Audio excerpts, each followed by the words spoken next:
প্রায় এক দশক পর অনুষ্ঠিত হচ্ছে কিশোরগঞ্জ জেলা বিএনপির ত্রিবার্ষিক সম্মেলন। একে কেন্দ্র করে নেতাকর্মীদের মাঝে ছিল উৎসাহ উদ্দীপনা। সকাল থেকে সম্মেলনস্থল পুরাতন স্টেডিয়ামে জড়ো হতে থাকেন তারা।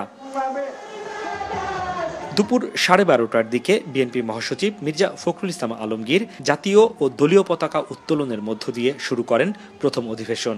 বক্তব্যে বলেন, ৭১-এ ভিন্ন অবস্থানে থাকা, এমনকি সম্প্রতি জন্ম নেয়া দলও বিএনপিকে নিয়ে কথা বলছে।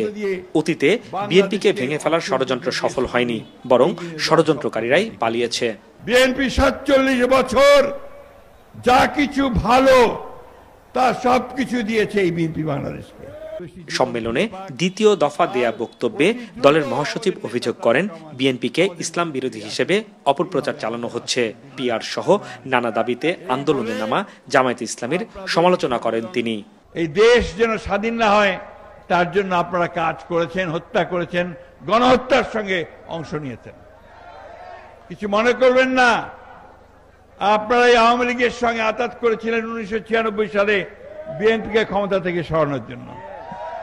এবং আজকে যে বলছেন যে বিএনপি বাণিজ্য করতে পারবে না বলেই পিআর এর কথা বলছে, অথচ আপনারাই কিন্তু বিএনপি সব সময় ভাগ করে নির্বাচন করেছেন, আসন ভাগ করে।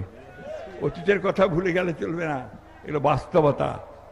তাই আজকে হঠাৎ করে আপনারা এই আন্দোলনে প্রথম দিকে আপনাদের আমরা দেখতে পাইনি, সঙ্গত করার কারণেই পাইনি।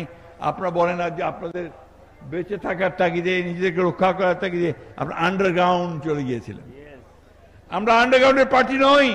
বিকেল 5টার দিকে ভার্চুয়ালি যোগ দেন বিএনপির ভারপ্রাপ্ত চেয়ারম্যান তারেক রহমান।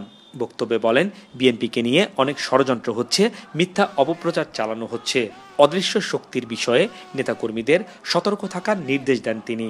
যে স্বৈরাচার তো বিদায় হয়ে গিয়েছে, পালিয়ে গিয়েছে, কিন্তু অদৃশ্য শক্তি কিন্তু ধীরে ধীরে মাথা চাড়া দিয়ে উঠছে। ব্যক্তি স্বার্থে দলের নাম ব্যবহারের বিষয়ে সতর্ক করেন তারেক রহমান। নির্বাচন নিয়ে ষড়যন্ত্র ঐক্যবদ্ধভাবে মোকাবেলার আহ্বান জানান। জাতীয়তাবাদী শক্তি ধানের শীষের পক্ষ থেকে যখন একটি সিদ্ধান্ত হয়ে যাবে, প্রিয় সহকর্মীবৃন্দ, আমাদের প্রত্যেকটি মানুষের দায়িত্ব হচ্ছে, যারা আমরা দেশনেত্রী খালেদা জিয়া, যারা আমরা শহীদ রাষ্ট্রপতি জিয়াউর রহমানের রাজনৈতিক আদর্শে বিশ্বাস করি, আমাদের প্রত্যেকের দায়িত্ব হবে সেই সিদ্ধান্তকে যে কোনো মূল্যে বাস্তবায়ন করা। কিশোরগঞ্জ জেলা বিএনপির এবারের সম্মেলনে সভাপতি ও সাধারণ সম্পাদক পদের জন্য মোট 6 জন স্থানীয় নেতা প্রতিদ্বন্দ্বিতা করছেন।